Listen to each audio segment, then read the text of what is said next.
Ողջույն հարգելի հայրենակիցներ, վերջին շրջանում նկատում ենք, որ Նիկոլ Փաշինյանն ու Աննա Հակոբյանը հանրային քաղաքական խոսույթի մեջ ներմուծել են գռեհիկ ձևակերպումներ, իրականացնում են այլասերման քարոզ եւ սեռական բնույթի հայհոյանքներ են օգտագործում իրենց ընդդիմախոսների դեմ եւ ինչը շատ ավելի դատապարտելի է հայ առաքելական եկեղեցու դեմ։ Հարց կարող է առաջանալ, թե ինչով է դա պայմանավորված։ Ասեմ, որ դա նորություն չէ, ինչպես գիտեք, Նիկոլ Փաշինյանը հատկապես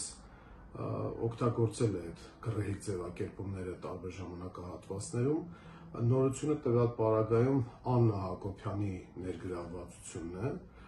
եւ այն ինտենսիվությունն ու ագրեսիվությունը, որով իրականացվում է այդ քարոզը հայտնի զույգի միջոցով։ Պատճառը նախ հոգեբանական տիրույթում պետք է փնտրել, մարդիկ ագրեսիվանում են, երբ որ վախենում են, իսկ Նիկոլ Փաշինյանը վախենալու շատ բան ունի, առաջին հերթին իշխանության կորստի վախն է նրան ագրեսիվ դարձնում եւ այդ ագրեսիվության արդյունքով մենք տեսնում ենք հայոյախառն ձևակերպումներ եւ գռեհիկ խոսքեր, այլասերման քարոզ։ Բացի այդ, ինչպես հայտնի է, հայհոյանքը դա փաստարկի սովն է, իսկ փաստարկ բովանդակային դաշտում Նիկոլ Փաշինյանն ու Աննա Հակոբյանը չունեն, նրանք տապալվել են, ձախողվել են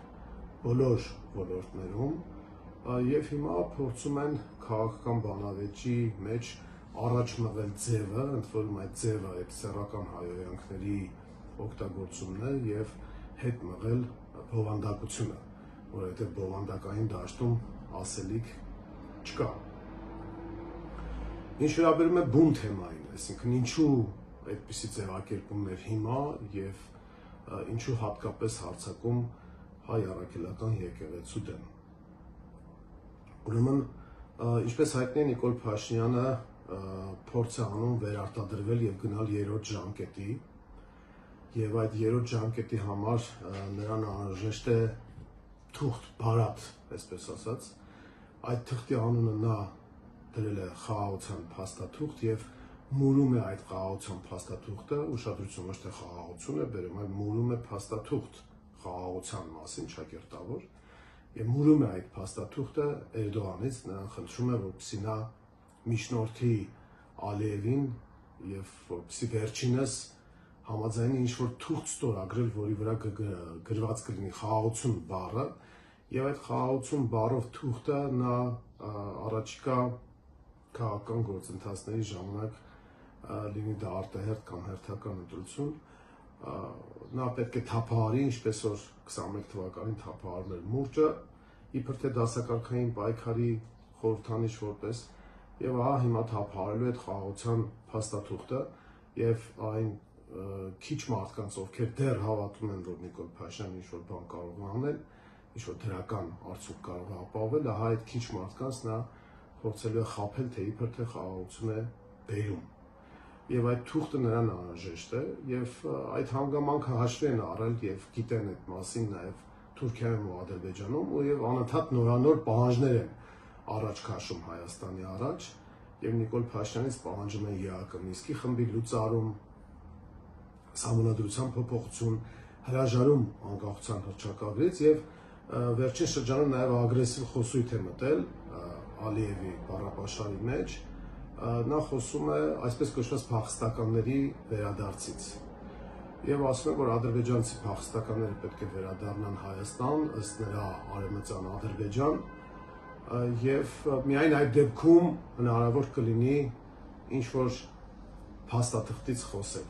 Այսինքն իրենք անընդհատ նորանոր պահանջներ են առաջ քաշում, որպեսզի Նիկոլ Փաշինյանին բերեն իրենց ուզած դաշտը եւ ըստ էության լուծարեն Հայաստանի Հանրապետությունը։ Նիկոլ Փաշինյանը խաղում է նրանց հետ եւ փաստացի համաձայնում է բոլոր պահանջներին ու նախապայմաններին։ Տվյալ դեպքում, երբ որ Ալիևը խոսեց այսպես կոչված փախստականների վերադարձից, անմիջապես դրան արձագանքեց Ալեն Սիմոնյանը, այսինքն Նիկոլ Փաշինյանը Ալեն Սիմոնյանի խոսքերով, շուրթերով համաձայնություն տվեց Ալիևին եւ ասեց, որ այո, հենց որ թուղթը ստորագրվի, Դրանից 5 րոպե անց հայերն ու ադրբեջանցիները առևտուր կսկսեն անել եւ կարող են համատեղ ապրել, ադրբեջանցիները կարող են վերադառնալ այն գյուղերն ու քաղաքները, որտեղ ապրել են եւ այլն եւ այլն։ Այսինքն Ալեն Սիմոնյանի միջոցով Ալիևին Նիկոլ Փաշինյանը ասաց այո այդ պահանջին։ Եվ այս օրերին տեղի ունեցավ մի իրադարձություն, որին Նիկոլ Փաշինյանը նույնպես պետք է արձագանքեր, որպեսզի իր հավատարմությունը ցույց տար Ալիևին եւ նրանից շարունակեր մուրալ խաղաղության փաստաթուղթ։ Ուրեմն հայ առաքելական եկեղեցին կազմակերպել էր ամենայն հայոց կաթողիկոսի առաջարկով եկեղեցիների համաշխարհային խորհրդի համաժողով էր տեղի ունեցել եւ այդ համաժողովի ընթացքում Գարեգին երկրորդի շուրթերից հնչել էին ձևակերպումներ Արցախի հետ կապված, ադրբեջանական ագրեսիայի հետ կապված, Արցախայցյան վերադարձի իրավունքի հետ կապված, հայ ռազմագերիների ռազմաքաղաքական ղեկավարության Ղարաբաղի Արցախի ռազմաքաղաքական ղեկավարության դատավարության հետ կապված եւ այս ամեն ինչը դատապարտվել էր կաթողիկոսի կողմից եւ ընդհանրապես այդ համաժողովի մասնակիցների կողմից էր դատապարտվել այդ քաղաքականությունը եւ նաեւ պատմամշակութային ժառանգության հետ կապված հարցեր էին արծարծվել, նաեւ եկեղեցիների հետ կապված այնտեղ մնացած հայկական եկեղեցիների հետ կապված ձևակերպումներ էին հնչել, որը դուր չէր եկել Ադրբեջանի հոգևոր առաջնորդ Փաշազադեին եւ նա քննադատել էր հայ առաքելական եկեղեցուն եւ ասել որ այդ հայ առաքելական եկեղեցին տարածաշրջանային անկայունություն է բերում եւ երբ որ Հայաստանի Հանրապետությունը վերանա եկեղեցին փորձելու է հայկական էլեմենտը պահել եւ պայքարը շարունակել եւ ահա պետք է ի սկզբանե թույլ չտալ որպեսզի եկեղեցին կայանա։ Այսինքն Փաշազադեն փաստացի ձևակերպում է տալիս որ ինքը գիտի որ Ալիև Փաշինյան բանակցային գործընթացի արդյունքում Հայաստանը վերանալու եւ ահա վերջին բաստիոնը դիմադրության որ կարող է լինել այս Փաշազադեի դա հայ առաքելական եկեղեցին է եւ ահա պետք է սկզբանե պայքարել հայ առաքելական եկեղեցու դեմ։ Փաշազադեի այս խոսքերը որպես հրահանգ, որպես ցուցում անցալեց Նիկոլ Փաշինյանը եւ հարձակվեց հայ առաքելական եկեղեցու դեմ ցույց տալով իր հավատարմությունը Ալիևին, ցույց տալով, որ խաղաղության թղթի մուրումը ոչինչ չի փոխել իր մոտ եւ ինքը պատրաստ է քննադատել բոլոր նրանց, ովքեր որ ազգային կոդերով են հանդես գալիս, իսկ տվյալ դեպքում հայ առաքելական եկեղեցու դեմ նա պատրաստ է հանդես գալ եւ հանդես է գալիս արդեն նաեւ կնոջն է ներգրավել այդ գործում։ Ահա այն բուն պատճառները, որի արդյունքում մենք տեսնում ենք այս հայոախառն հարձակումները հայ առաքելական եկեղեցու վրա, ինչը դատապարտելի է, անընդունելի է նաև իշխանության կողմից պետությունից անջատ հայ առաքելական սուրբ եկեղեցու դեմ հարձակումները, ընդհանրապես առաքելական եկեղեցու, մեր ազգային եկեղեցու սպասավորների նկատմամբ այս հայոախառն ձևակերպումները նրանց առանձնական տիրույթ մտնելը, որը դատապարտելի է, սա նաև մարդու իրավունքների խախտում է եւ այն ուժը, որը մարդու իրավունքների ժողովրդավարության ջատագով էր ներկայանում, փաստացի այնպիսի ձևակերպումներ է տալիս հայ առաքելական եկեղեցու սպասավորների հետ կապված, որը ընդհանրապես խոսում է արդեն այն մասին, որ այն խոսույթը, որով իրենք եկել են եւ որոնք իրենք իբր թե պաշտպանում են, բացարձակապես կապ չունի այդ արժեքները, բացարձակապես կապ չունեն Նիկոլ Փաշինյանի հետ եւ նրա այն թիմակիցները, որոնք գոնե ձևականորեն ցույց են տալիս, որ այս արժեքների պաշտպանության համար իրենք պայքարում են,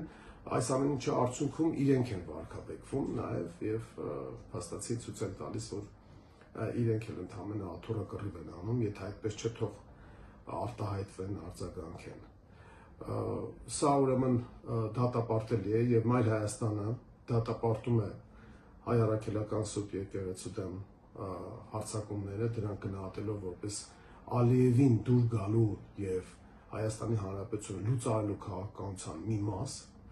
Մենք դատապարտում ենք եկեղեցու եւ եկեղեցականների դեմ հարձակումները մարդու իրավունքների տեսակետից, մարդու իրավունքների պաշտպանության տեսակետից եւ համարում ենք, որ անձնական տիրույթ մտնել ընդհանրապես ցանկացած հարթության մեջ լինի դա եկեղեցու հետ հարաբերություններում կամ քաղաքական դաշտում, մենք անընդունելի եւ դատապարտելի ենք համարում, ընդ որում բոլոր առումներով եւ բոլոր կողմերի մասնակցությամբ։ այս կոսույթը անընդունելի է մեզ համար եւ այս առումով մենք կարծում ենք, որ Նիկոլ Փաշինյանին պետք է հակադրվել ոչ թե նրա մակարդակին իջնելով,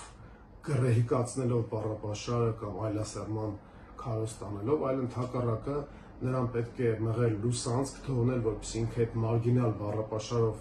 ինքը իր հյութի մեջ, այսպես ասած, էփվի եւ դրան հակադարձել բովանդակային խոսքը, չմտնել անձնական վիրավորանքների տիրույթ եւ ամեն ինչ անել, որպեսզի Հայաստանում քաղաքական փոփոխություն, իշխանափոխություն տեղի ունենա եւ մենք բոլորս կարողանանք դուրս գալ այս իրավիճակից։